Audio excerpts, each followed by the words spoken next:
जय श्री राधे कृष्ण। आप सभी का हमारे YouTube चैनल पे बहुत बहुत स्वागत है। आइए सुनते हैं परिवर्तिनी एकादशी द्वादशी पारण के दिन तुलसी माता की कथा। परिवर्तिनी एकादशी का व्रत, जो कि भाद्रपद माह के शुक्ल पक्ष की एकादशी तिथि के दिन परिवर्तिनी एकादशी का व्रत किया जाता है। इसे डोल 11, जल झुलनी एकादशी, पद्मा एकादशी, कर्मा धर्मा एकादशी आदि नामों से जाना जाता है।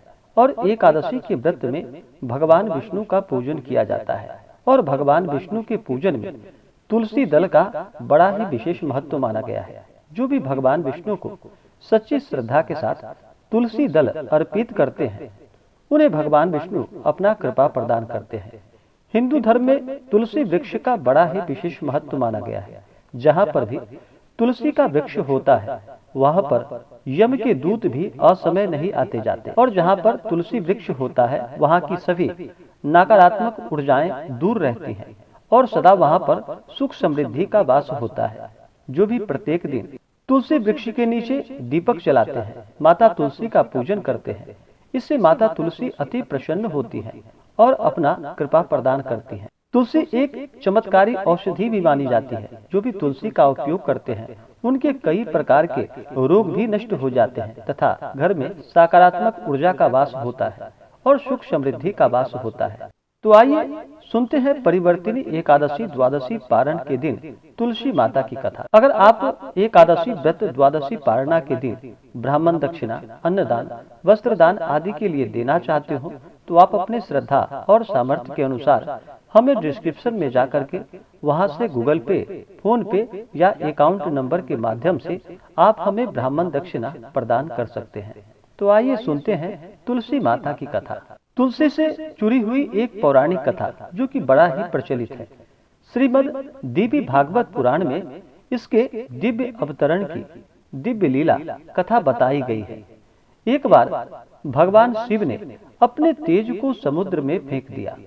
उससे एक महातेजस्वी बालक ने जन्म लिया। यह बालक आगे चलकर, जो कि जालंधर के नाम से पराक्रमी दैत्य राजा बना और विख्यात हुआ। इसकी राजधानी का नाम जालंधर नगरी पड़ा। दैत्यराज कालनेमी की कन्या वृंदा का विवाह, जो कि जालंधर से हुआ।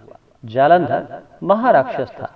अपनी सत्ता के मद में चूर होकर उसने माता लक्ष्मी को पाने की कामना से युद्ध किया, परंतु समुद्र से ही उत्पन्न होने के कारण माता लक्ष्मी ने उसे अपने भाई के रूप में स्वीकार किया और फिर यहाँ से पराजित होकर वह देवी पार्वती को पाने की लालसा से कैलाश पर्वत की ओर चल पड़ा और भगवान देवादिदेव शिव का ही रूप धारण कर माता पार्वती के समीप गया।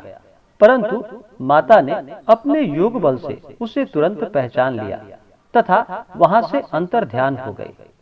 देवी पार्वती ने क्रुद्ध होकर सारा वृतांत भगवान विष्णु को कह सुनाया।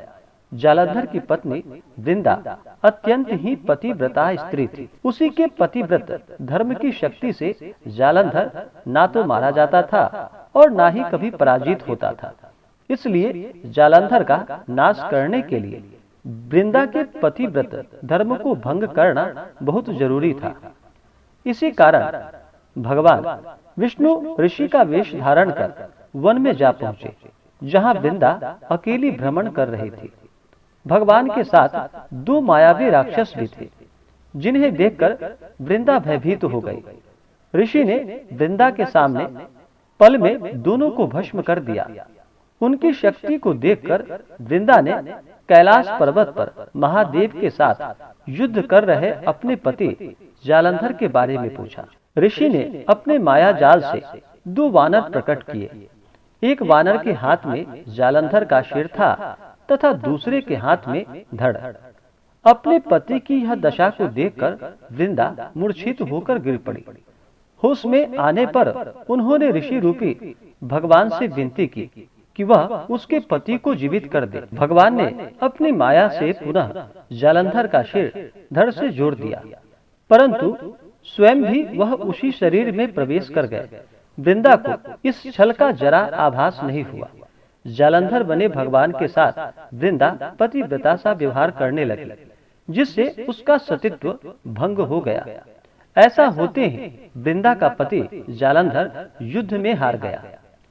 इस सारी लीला का जब वृंदा को पता चला तो उसने क्रुद्ध होकर भगवान विष्णु को शिला होने का श्राप दे दिया तथा स्वयं भी सती हो गई। जहाँ वृंदा भस्म हुई थी वहाँ तुलसी का पौधा उगा। भगवान विष्णु ने वृंदा से कहा कि हे वृंदा, तुम अपने सतीत्व के कारण मुझे लक्ष्मी से भी अधिक प्रिय हो गई हो।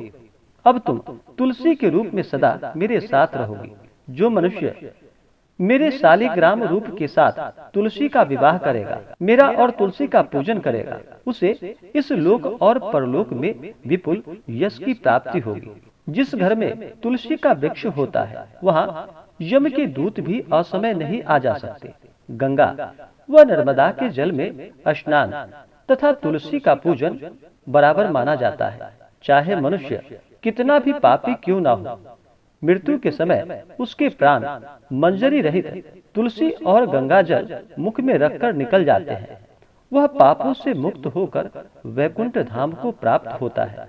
जो मनुष्य तुलसी व आमलों की छाया में या पीपल की छाया में अपने पितरों का श्राद्ध करता है, उसके पितर को भी मोक्ष की प्राप्ति होती है। इस प्रकार से जो भी सच्ची श्रद्धा के साथ माता तुलसी और भगवान शालिग्राम का पूजन करते हैं या भगवान विष्णु के पूजन में भगवान विष्णु को तुलसी दल अर्पित करते हैं, उन्हें तुलसी दल डालकर भगवान विष्णु को भोग लगाते हैं। इससे भगवान विष्णु, माता लक्ष्मी, भगवान शालिग्राम का आशीर्वाद प्राप्त होता है। इसलिए चाहिए मनुष्य को कि माता तुलसी का पूजन करना यह बड़ा ही पुण्य फलदायक होता है। प्रतिदिन प्रातः उठकर स्नान आदि करके अपने इष्ट देवता का पूजन करने के साथ साथ माता तुलसी का पूजन करना चाहिए। और तुलसी वृक्ष के नीचे जब भी दीपक जलाते हैं तो हमेशा ही शुद्ध घी का दीपक प्रज्वलित करना चाहिए। इसी के साथ नियमित रूप से भी संध्या के समय में तुलसी वृक्ष के नीचे दीपक जलाना चाहिए। इससे माता तुलसी अपना कृपा प्रदान करती है। धार्मिक मान्यताओं के अनुसार नियमित रूप से तुलसी पूजन करने से घर में माता लक्ष्मी की कृपा बनी रहती है। जब भी तुलसी का पूजन करते हैं तो ध्यान रखें कि रविवार के दिन तुलसी में जल नहीं चढ़ाना चाहिए। यदि आप संध्या काल में पूजन कर रहे हैं तो इस बात का ध्यान रखें कि तुलसी को दूर से ही प्रणाम करें। शाम के समय तुलसी वृक्ष को स्पर्श नहीं करना चाहिए। लेकिन भगवान शालिग्राम का पूजन करते हैं, भगवान सत्यनारायण का पूजन करते हैं तो तुलसी को प्रणाम कर उनसे क्षमा प्रार्थना करते हुए ही तुलसी पत्र लानी चाहिए और पूजन में प्रयोग करना चाहिए।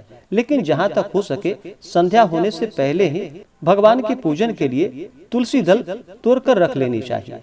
जब भी आप तुलसी वृक्ष के नीचे दीपक जलाते हैं तो दीपक के नीचे थोड़ा सा अक्षत जरूर ही रखना चाहिए और दीपक को आसन प्रदान करना चाहिए। जब भी महिलाएं तुलसी माता का पूजन करती हैं उस समय बालों को खुला नहीं रखना चाहिए। अन्य पूजा अनुष्ठानों की तरह तुलसी पूजा करते समय में भी बालों को बांधकर रखना चाहिए। इससे पुण्य फलों की प्राप्ति होती है और माता तुलसी अपना कृपा प्रदान करती है। जब भी तुलसी का पूजन करें तो शुद्ध और सात्विकता का पालन करते हुए ही पूजन करना चाहिए, तभी जाकर के पुण्य फलों की प्राप्ति हो पाती है। तो आशा करता हूँ कि यह जानकारी आपको अच्छा लगा हो। ऐसे ही ज्ञानवर्धक जानकारियाँ प्राप्त करने के लिए हमारे इस चैनल पे अगर आप नए हैं तो चैनल को लाल बटन दबा करके सब्सक्राइब करें, साथ में बेल आइकन घंटी को दबाएं ताकि मेरे वीडियो का नोटिफिकेशन आपको समय से मिलता रहे। वीडियो को लाइक करें, शेयर करें, सुखी रहें और स्वस्थ रहें। जय श्री राधे कृष्ण। धन्यवाद।